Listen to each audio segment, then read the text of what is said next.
You don't have the right to touch me, Rory said, her voice flat as concrete. She didn't look up from her laptop, fingers clicking across keys like she was typing my obituary. I stood there in our kitchen, dish towel in my hands, water still dripping from the faucet I'd just fixed. Again, third time this month. The silence stretched between us like a canyon, filled with 10 years of marriage that had somehow turned into this. Me fixing things while she pretended I didn't exist. I could have argued. Could have pointed out that I'd been reaching for the coffee cup beside her, not her. Could have mentioned that married people generally have the right to casual contact with their spouses. Instead, I set the towel on the counter, grabbed my jacket from the chair, and walked out. No door slamming, no dramatic exit speech, just gone. The night air hit my face as I sat in my truck outside our suburban house, watching the blue glow of her laptop through the window. Brent Marrow, 43 years old, contractor turned boxing coach, sitting in his own driveway like a stranger. The irony wasn't lost on me. My phone buzzed. A text from Max at the gym. Late session if you need to hit something. I started the engine instead of responding. Driving helped me think, and I had a lot of thinking to do. Rory's words echoed in my head, but not with hurt, with clarity. She'd drawn a line. Fine. I'd respect that line completely. By the time I pulled into the parking lot of Murphy's Diner, I had a plan forming. Not revenge, something cleaner, more surgical. Rory wanted distance. I'd give her all the distance she could handle. The diner was nearly empty, just a few truckers and insomniacs nursing coffee. I ordered black coffee and pulled out my phone, scrolling through contacts until I found the number I needed. Kayla answered on the third ring. Brent, it's almost midnight. Is everything okay? Hey, Kayla, sorry for the late call. I need a favor. Rory's sister had always been the practical one. Where Rory was all sharp edges and ambition, Kayla was steady, reliable. She'd helped us move twice, covered for Rory at family events when work ran late, even babysat our neighbors' kids when we couldn't make it to their school play. What kind of favor? Caution crept into her voice. Rory's been overwhelmed lately. Work stress, you know how she gets. I was thinking maybe you could help out with some of the social obligations she's been struggling with. The charity board meeting tomorrow, the Henderson anniversary party this weekend. A pause. Is Rory okay with this? She's been saying she needs space to focus on her career. This would free up her schedule considerably. Another pause, longer this time. Kayla was smart enough to read between the lines, but also practical enough to see the logic. All right, send me the details. But Brent, if this is some kind of marriage counseling through delegation, you might want to try actual counseling instead. Just helping my wife prioritize, I said. Thanks, Kayla. I owe you one. I spent the next 2 hours in that diner, making lists on napkins. Events Rory was supposed to attend. Committees she'd joined. Social obligations she'd committed us to. By the time I left, I had a complete inventory of my wife's public life. The house was dark when I got home. Rory's laptop was closed, charging on the kitchen counter. I didn't go upstairs. Instead, I made myself comfortable on the couch and started making calls. First, the charity board. Hi, this is Brent Marrow. Rory asked me to call about tomorrow's meeting. She's dealing with a work crisis, but her sister Kayla will be attending in her place. Yes, Kayla's been briefed on all the agenda items. Then, the Henderson anniversary party. Rory's so disappointed she can't make it, but Kayla will represent our family. She's looking forward to meeting everyone. By dawn, I'd redirected 12 different commitments. Rory's calendar was suddenly wide open, and Kayla's was full of opportunities to shine. I was scrambling eggs when Rory came downstairs, already dressed for the office in her power suit armor. She moved around me like I was furniture, pouring coffee, checking her phone. The charity meeting is at 10, I said conversationally. I know my own schedule, Brent. Actually, Kayla's covering it. I thought you'd appreciate the freed up time. The coffee cup stopped halfway to her lips. What? You've been so stressed about work lately. I figured you'd want to focus on what really matters to you. Her face went through several expressions: confusion, anger, calculation. You had no right to make that decision. I thought you'd be relieved. Isn't this what you wanted? More space? She set her cup down hard enough to splash coffee across the counter. Fix this, Brent. Call them back and fix this. Can't. Kayla's already prepared. She spent half the night reviewing the budget proposals. For the first time in months, I had Rory's complete attention. Her eyes were sharp, focused, trying to figure out my angle. The problem was, she'd trained herself to see me as predictable, harmless, the husband who fixed sinks and accepted dismissal. This is manipulation, she said finally. This is logistics. You said you needed space. I'm providing space. She grabbed her briefcase and headed for the door. We'll discuss this tonight. Actually, tonight's the Henderson party. Kayla's handling that too. Enjoy your evening off. The door slammed behind her. Progress. I spent the morning at the gym, working with kids from the local high school. Boxing had become my second career after construction work destroyed my knees, and I was good at it, teaching discipline, respect, how to channel anger into something productive. Coach Marrow, you seem different today, said Tommy, a 16-year-old with quick hands and quicker mouth. Less defeated. Defeated?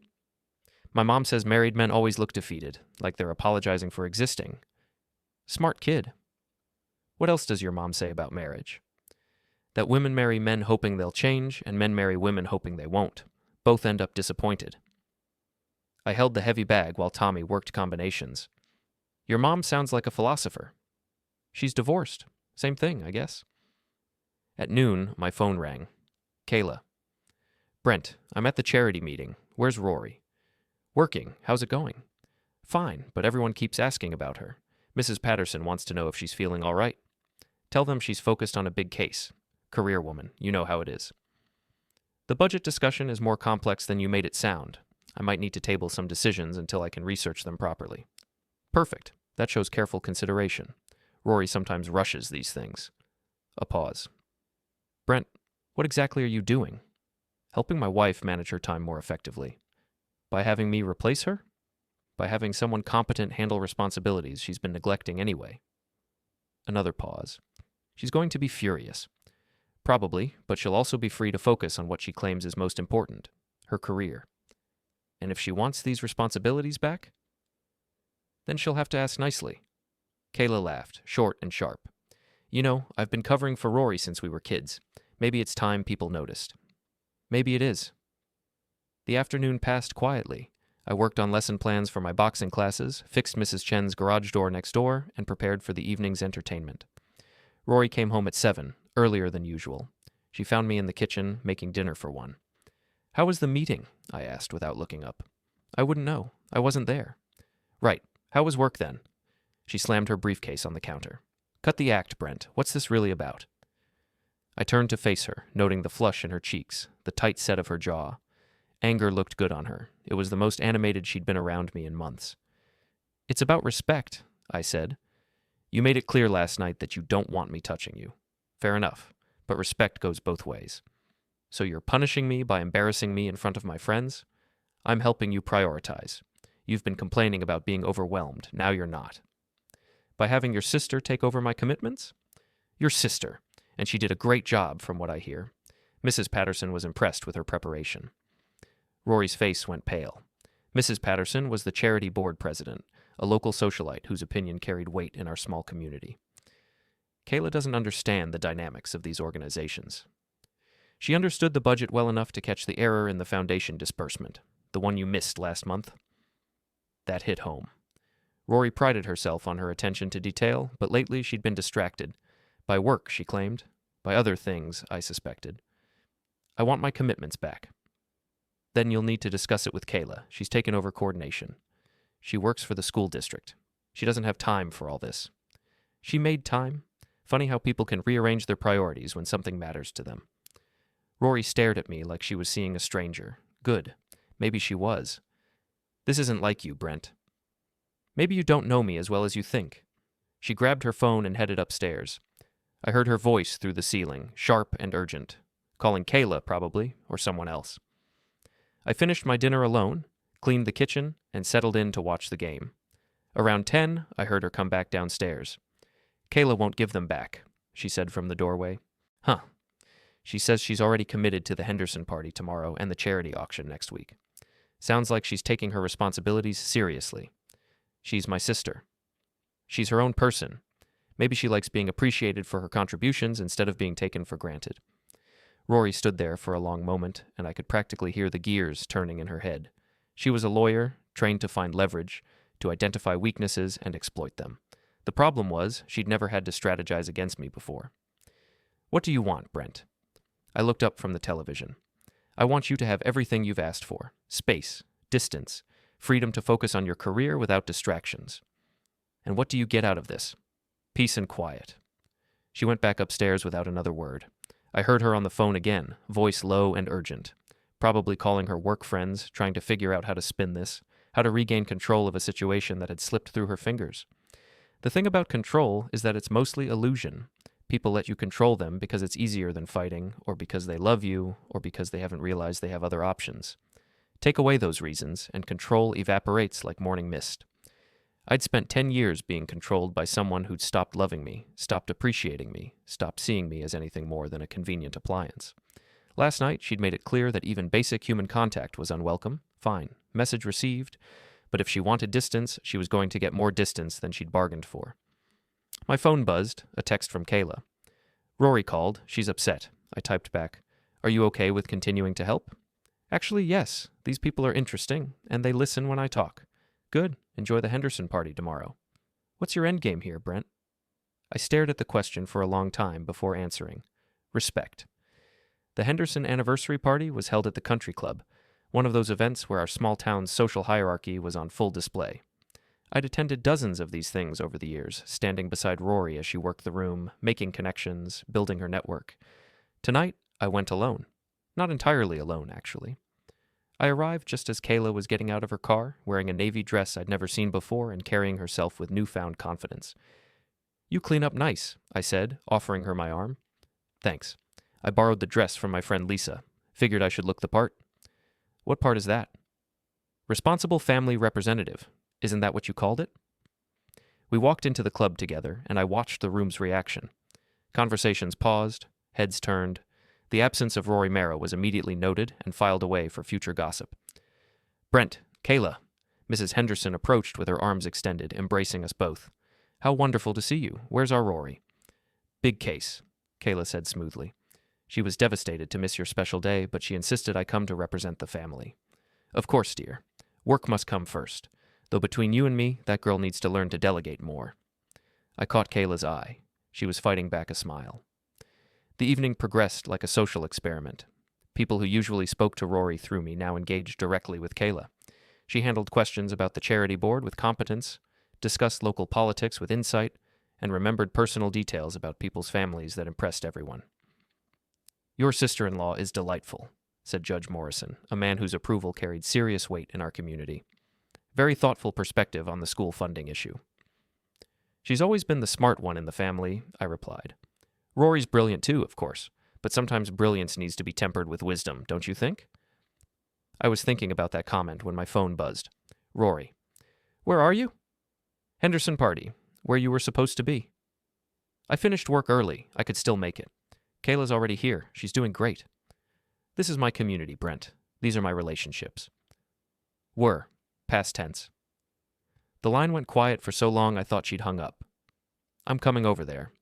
Your choice. But Kayla's already given the toast on behalf of our family. Showing up now might seem awkward. I hung up and found Kayla near the dessert table, surrounded by 3 women from the charity board. The key is sustainable funding, she was saying. One-time donations are nice, but monthly commitments create stability. Exactly what I've been saying for months, agreed Mrs. Patterson. Rory always pushed for the big, flashy fundraisers, but your approach is more practical. I moved close enough to catch Kayla's eye and shook my head slightly. She understood immediately. Of course, Rory's events have raised significant funds, she said diplomatically. Different approaches for different needs. Smart woman. She wasn't trying to destroy Rory's reputation, just establish her own competence. The distinction mattered. 20 minutes later, Rory arrived. I watched her scan the room, noting who was talking to whom, assessing the social landscape like a general surveying a battlefield. She moved toward our group with purpose, but Mrs. Patterson intercepted her. Rory, dear, we didn't expect to see you. Kayla said you were working. I wrapped up early. Couldn't miss the Henderson celebration. Of course, though Kayla's already handled the family obligations. Lovely toast. Very heartfelt. I watched Rory's face process this information. In the span of 30 seconds, she'd learned that she'd been replaced, that the replacement had been successful, and that her absence had been publicly noted and accepted. I'm sure it was, Rory said, her lawyer smile firmly in place. Kayla's always been wonderful at these things. She moved through the room like she owned it, but I could see the difference. People were polite, friendly even, but the dynamic had shifted. She was no longer the center of attention. the social coordinator everyone deferred to. She was just another guest. Kayla found me by the bar. She's here. I noticed. How do you feel about that? Honestly, a little guilty, but also relieved. Relieved? I've been covering for her mistakes for months, Brent. The charity board, the school committee, even family stuff. She commits to things and then bails when work gets busy. People have started expecting it. That was news to me. I didn't realize. Why would you? She always made it look like she was handling everything perfectly, but I was the one making excuses, doing damage control, picking up the pieces. I studied Kayla's face in the dim light of the club. And you're okay with taking over permanently? I'm okay with getting credit for work I was already doing. Fair enough. The drive home was quiet. Rory had left early, claiming a headache. I'd offered to drive Kayla home, partly out of courtesy and partly to debrief. So what happens now? She asked as I pulled into her driveway. Now you decide how much of this you want to keep. And Rory? Rory learns that actions have consequences. Brent, can I ask you something personal? Shoot. Are you and Rory getting divorced? I sat with that question for a moment. I don't know. Maybe. Probably. Is this about another woman? No, it's about respect. Or the lack of it. She unbuckled her seatbelt but didn't get out. For what it's worth, I think she's been taking you for granted. You're a good man, and you deserve better. Thanks. That means something, coming from you. Just be careful, okay? Rory doesn't like losing, and she really doesn't like being replaced. I drove home thinking about that warning. Rory's car was in the driveway, but the house was dark except for the porch light. I found her in the kitchen, sitting at the table with a glass of wine and her laptop. How was the rest of the party? She asked without looking up. Nice. The Hendersons seemed happy. I'm sure Kayla made quite an impression. She did. People like her. Rory's fingers stopped moving across the keyboard. People like me, too. They did. Past tense. She looked up then, eyes sharp with anger. What's that supposed to mean? It means you've been phoning it in for months, committing to things and then canceling, making promises you don't keep. People notice. I have a demanding job. So does Kayla, but she shows up. Rory closed the laptop with more force than necessary. She doesn't have the pressures I have. She has different pressures. 3 kids, a husband who travels for work, aging parents, but she still makes time for community obligations. Since when do you care so much about community obligations? Since I realize they matter to the people who matter to me? And I don't matter to you anymore? I leaned against the counter, studying her face. She looked genuinely confused, like she couldn't understand how we'd gotten to this point. You told me I don't have the right to touch you. That suggests I don't matter to you anymore. I was frustrated. Work stress. That was honest. Maybe the most honest you've been with me in months. She stood up, wine glass in hand, and moved closer. Brent, I know I've been difficult lately. The partnership track is intense, and I've been taking it out on you, but this thing with Kayla, it's humiliating. For who? For me. People are talking. Let them talk. What are they saying? She hesitated, then decided on honesty. That maybe I'm not as indispensable as I thought. And how does that make you feel? Angry, scared, confused. I nodded. Now you know how I've been feeling for the past year. She set her wine glass down and stepped closer, close enough that I could smell her perfume, see the uncertainty in her eyes. What do you want from me? I want you to decide what you actually want, not what you think you should want, or what looks good on paper, but what you actually want. I want my life back. Which life? The one where you're overwhelmed and resentful, or the one where you're respected and appreciated? Both? Neither. I don't know. Before we dive deeper into this story, I have one small request. Please subscribe, drop a like, comment, and hit that hype button to boost this channel so more people can discover these incredible Reddit stories. For the first time in months, she looked vulnerable, not calculating or defensive, just lost. Figure it out, I said gently. But while you're figuring it out, Kayla's going to keep handling the obligations you abandoned, and I'm going to keep respecting the boundaries you set. What if I want to change those boundaries? Then you'll need to earn that privilege back. She stared at me like I'd grown a second head. Earn it back? Brent, I'm your wife. Are you? Because wives generally don't tell their husbands they have no right to touch them. I was angry. You were honest. Don't take it back now just because you don't like the consequences. I headed toward the stairs, leaving her standing in the kitchen with her wine and her confusion. Where are you going? To bed, guest room. I'll respect your need for space. I didn't ask you to sleep in the guest room. You didn't have to. I was halfway up the stairs when she called after me. How long is this going to go on? I paused, hand on the banister. Until you figure out what you actually want, and until I figure out if I care anymore. The guest room was smaller than our bedroom, but quieter. I lay in the narrow bed, staring at the ceiling and thinking about the evening. Kayla had been right. People had noticed her competence, her reliability, her genuine interest in the community.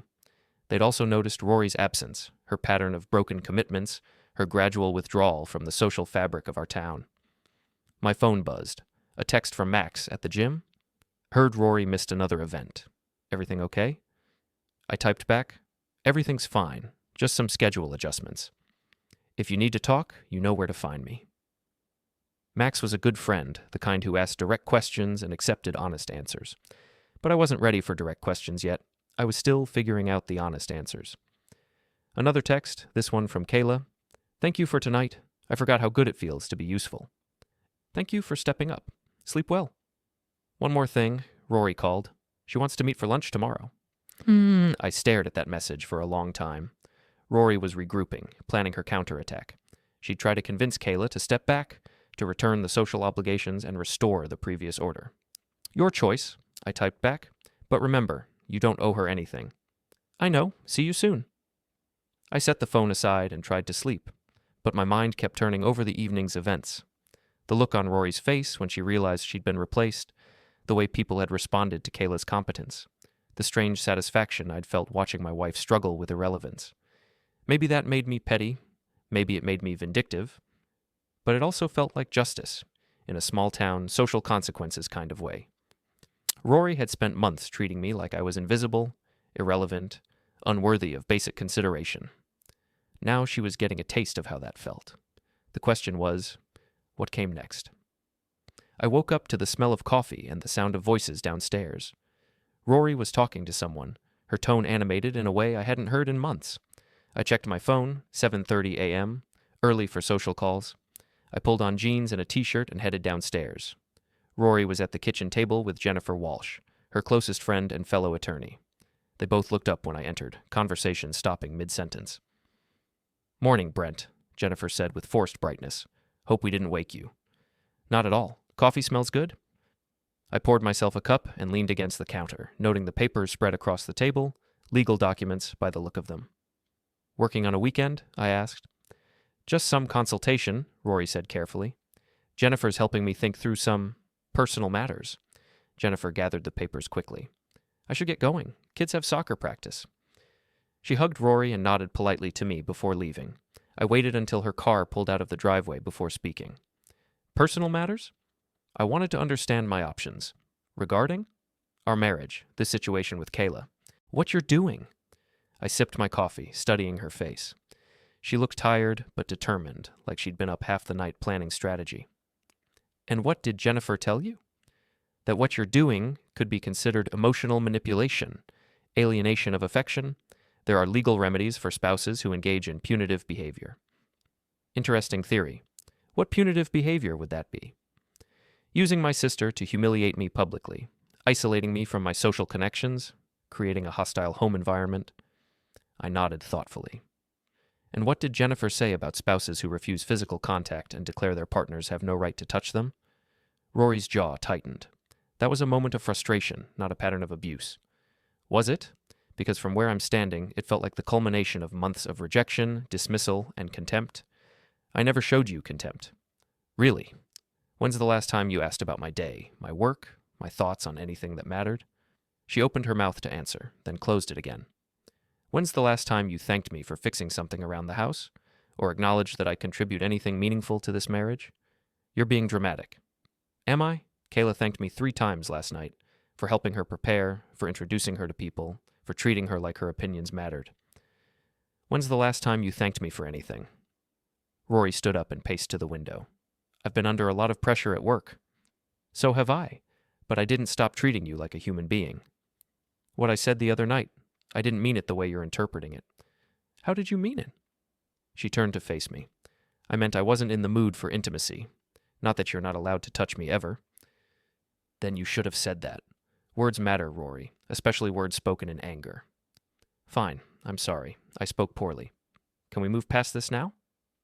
That's not how apologies work. You don't get to say something hurtful and then demand immediate forgiveness because it's inconvenient. Her phone rang before she could respond. She glanced at the screen and frowned. It's Kayla. I should take this. She answered with forced cheerfulness. Hey sis, how are you this morning? I could hear Kayla's voice through the phone, but couldn't make out words. Rory's expression grew tighter with each passing second. I see. Well, I was hoping we could discuss... Yes, I understand you're busy. Maybe lunch tomorrow? Oh, Tuesday then? I see. She hung up and set the phone down carefully.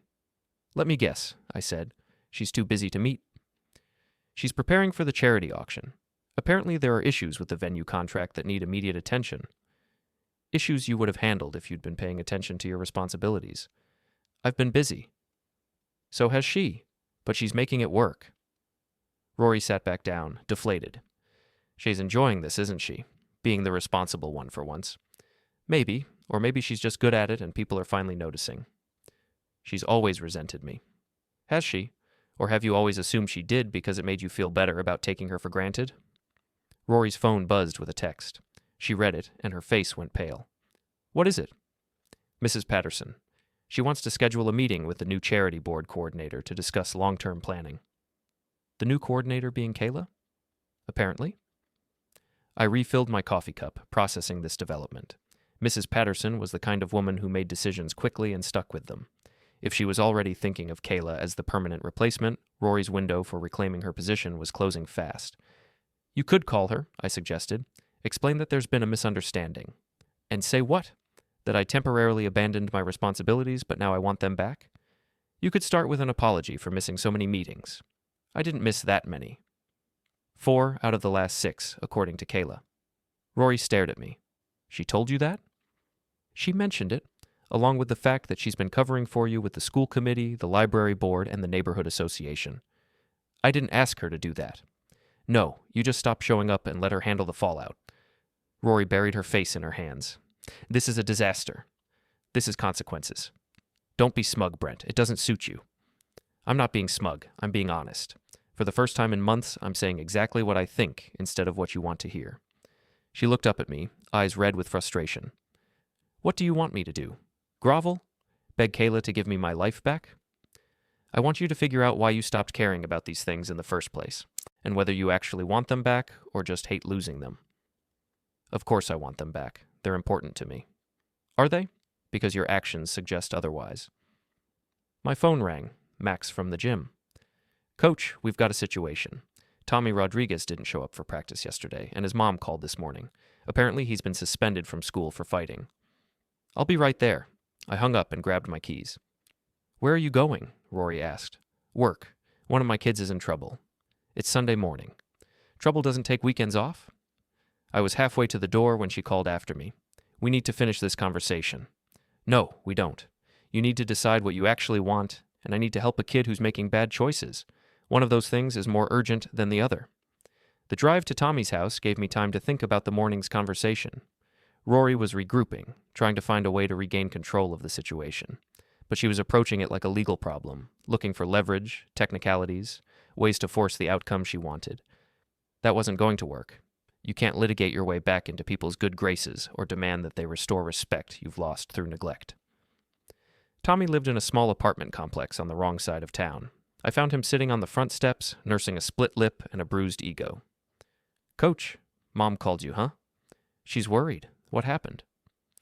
Danny Morrison was running his mouth about my sister. Said she was easy. I shut him up. With your fists? With whatever it took. I sat down beside him on the concrete steps. And how'd that work out for you? Got suspended for 3 days. But Danny's got a broken nose, so I call it even. Danny Morrison. Judge Morrison's kid? Yeah. Rich boy thought he could say whatever he wanted because his daddy's important. I nodded slowly. And now? Now I'm suspended. My mom's crying, and you're here giving me a lecture about choices. Actually, I'm here because you matter to me. The lecture's optional. Tommy looked surprised. I matter to you. You think I drive across town on Sunday morning for kids who don't matter? He shrugged, but I could see the impact of those words. Here's the thing about fighting, Tommy. Sometimes it's necessary. Sometimes it's the only language bullies understand, but it's also expensive. You've got to decide if the cost is worth the message you're sending.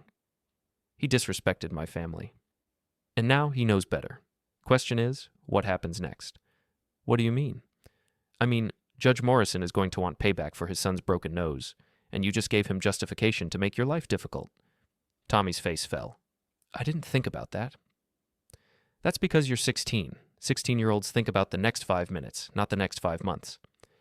We sat in silence for a while, watching traffic pass on the busy street. What would you do, Coach? Me? I'd find a way to make this right that doesn't involve more fighting or more trouble for your family. Like how? Like maybe talking to Judge Morrison directly, apologizing for the fight while explaining why it happened, showing that you're mature enough to take responsibility for your actions. And if he doesn't care, then at least you'll know you tried to handle it like a man instead of a kid. Tommy nodded slowly. Will you come with me? If you want me to? Yeah, I want you to. I spent the rest of the morning helping Tommy craft an apology letter and plan his approach to Judge Morrison. It was good work, the kind that mattered. A kid learning that actions have consequences, but also that there are ways to deal with consequences that don't involve more bad choices. By the time I got home, it was past noon.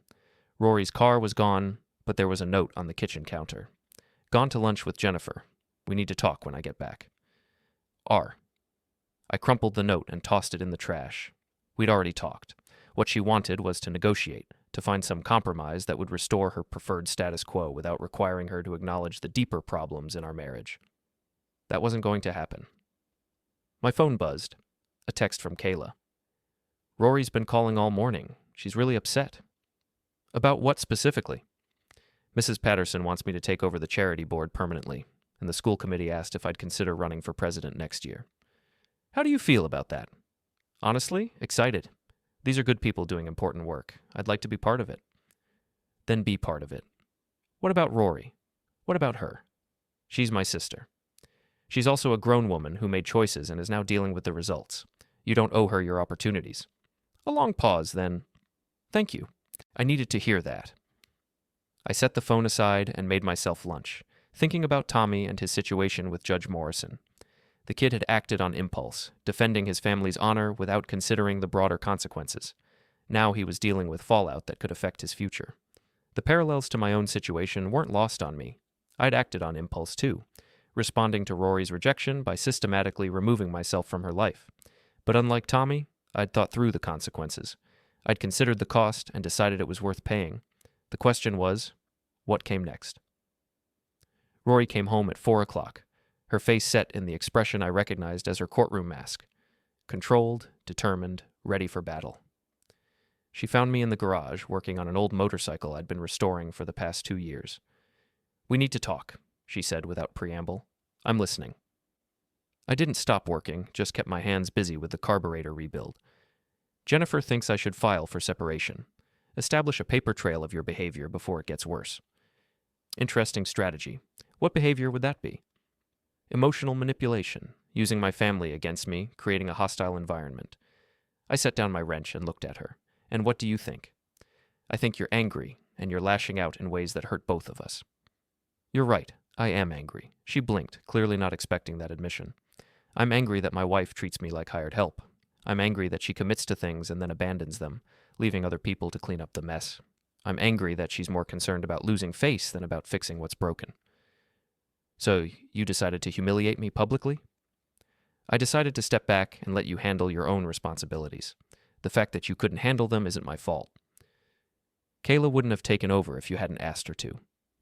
Kayla took over because someone needed to, and you weren't doing it. I just made the introduction.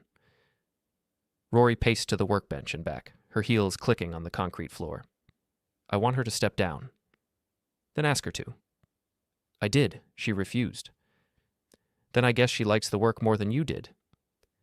She's doing this to hurt me. Is she? Or is she doing it because people are finally recognizing her competence and she's enjoying the respect? Rory stopped pacing. What's that supposed to mean? It means maybe this isn't about you. Maybe Kayla discovered she's good at something and people appreciate her contributions. She's always been jealous of my success. Has she? Or have you always assumed she was because it made you feel better about overshadowing her? I never overshadowed her. I laughed, short and sharp. Rory, You've been overshadowing Kayla since you were kids. The smart one, the successful one, the one with the important career. She spent years being introduced as Rory's sister instead of as herself. That's not my fault. Isn't it? When's the last time you asked about her job, her interests, her opinions on anything that didn't directly affect you? She opened her mouth to answer, then closed it again. She has a master's degree in education. Did you know that? She's been developing a new reading program that's showing incredible results with struggling students. The state education department wants to pilot it in 5 districts next year. Rory stared at me. How do you know that? Because I asked. Because I listened when she talked about things that mattered to her. When did you become so close to my sister? When I started treating her like a person instead of a convenient backup plan. The garage fell silent except for the distant sound of kids playing in the street. Rory leaned against my workbench, looking suddenly exhausted. I don't understand how everything fell apart so fast. It didn't fall apart fast. It fell apart slowly, over months of neglect and dismissal and taking people for granted. You just didn't notice because you were busy with more important things. My career is important. So is your family. So is your community. So is your marriage. But you decided only one of those things mattered. I was trying to make partner. And now you are partner. Congratulations. Was it worth it? She looked around the garage, at my tools, my projects, the space I'd carved out for myself in our shared life. I don't know, she said quietly. It was the most honest thing she'd said in months. What do you want, Rory? Not what you think you should want, not what looks good on paper, but what you actually want. I want my life back. Which life? The one where you're overwhelmed and resentful, or the one where you're respected and appreciated? I want to matter. To who? To everyone, to the community, to you. I picked up my wrench and went back to work on the carburetor. Mattering isn't something you demand. It's something you earn. How do I earn it back? That's the wrong question. What's the right question? The right question is, do you want to earn it back, or do you just want people to give it to you because you're used to having it? She was quiet for a long time, watching me work. Kayla's really good at this, isn't she? The charity work, the community stuff. She's excellent at it. Natural leader, good with people, follows through on commitments. Better than me? I looked up from the motorcycle. Different than you. You're brilliant, strategic, good at seeing the big picture. But Kayla's better at the details, the relationships, the day-to-day work that keeps organizations running. So I should just give up? Let her have it all? You should figure out what you're actually good at and what you actually enjoy. Maybe the answer isn't getting your old responsibilities back. Maybe it's finding new ones that suit you better. My phone rang. Judge Morrison. Mr. Marrow, this is Judge Morrison. I received a letter from young Tommy Rodriguez today, along with a request for a meeting. I understand you're his boxing coach. Yes, sir. Tommy's a good kid who made a bad choice. So it seems. I'm impressed with his letter. Very mature, very thoughtful. Would you be available to accompany him to my office tomorrow afternoon? Of course. Excellent. I think we can work something out that serves everyone's interests. I hung up and found Rory watching me with curiosity. One of your students? Tommy Rodriguez got suspended for fighting Judge Morrison's son. Danny Morrison's a little creep. I'm not surprised someone finally punched him. Tommy's learning that there are better ways to handle creeps than punching them. Like what? Like making them face consequences for their behavior without destroying your own future in the process. She was quiet for another long moment. Is that what you're doing to me? Making me face consequences? I'm stepping back and letting natural consequences happen. There's a difference. What's the difference? Intent. I'm not trying to hurt you. I'm trying to protect myself from being hurt by you. By replacing me with my sister?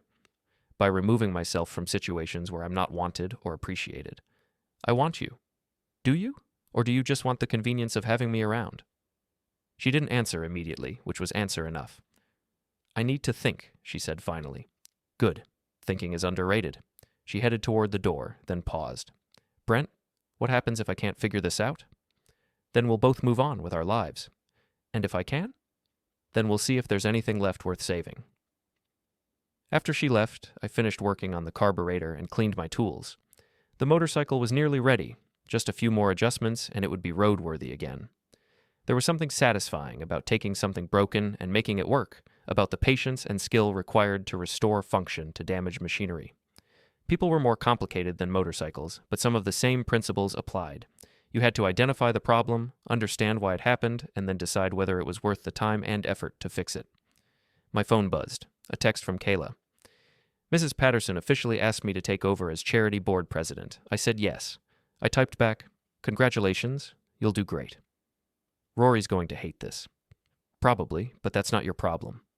Thank you for believing in me. Thank you for proving me right. I put the phone away and headed inside.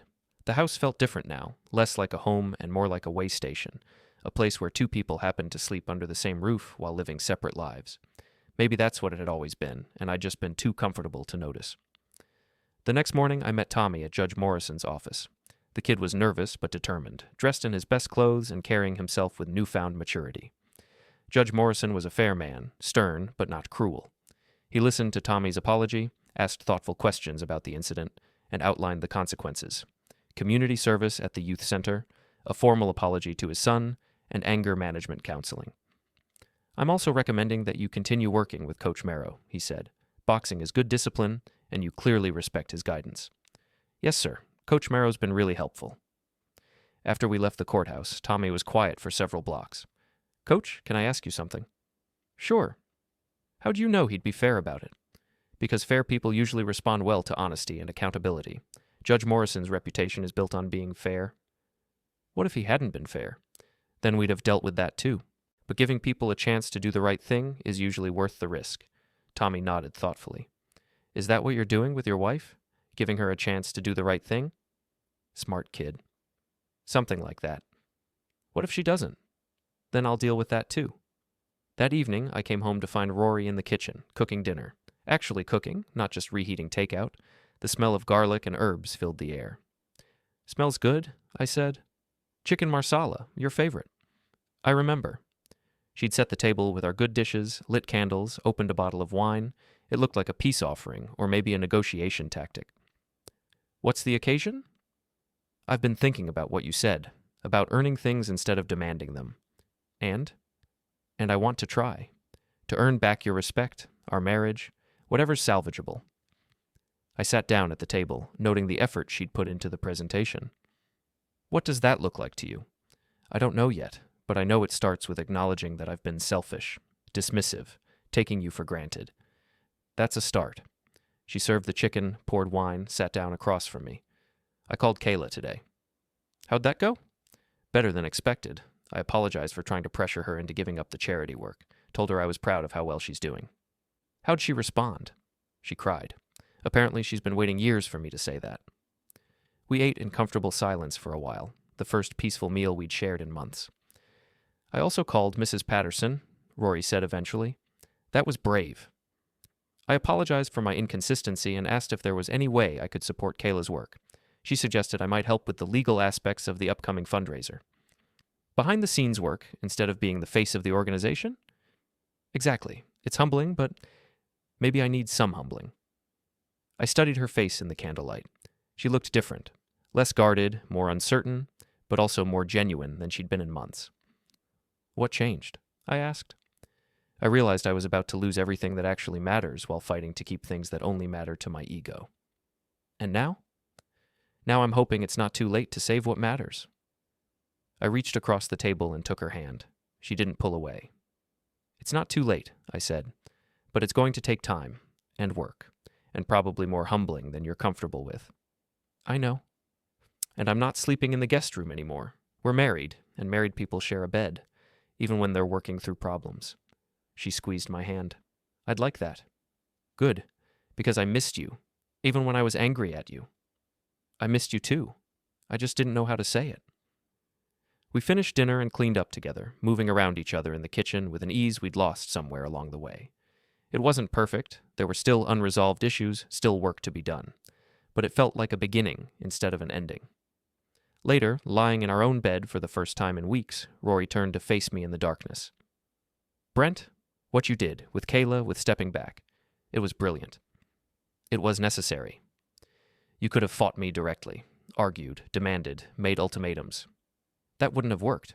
You don't respond to demands. But you knew I'd respond to consequences. I hoped you would. I wasn't sure." She was quiet for a moment. "What if I hadn't? What if I just let Kayla take over everything and moved on?" Then I'd have known where I stood, and I'd have made my decisions accordingly. You'd have left me. I'd have stopped pretending we had a marriage worth saving. She moved closer, resting her head on my chest. I'm sorry it took almost losing you to wake me up. I'm sorry it took almost losing everything to get your attention. We're going to be okay, aren't we? I thought about that question, about the work ahead, the trust that needed rebuilding, the patterns that needed changing. We're going to try, I said. And for the first time in a long time, I think we both actually want to.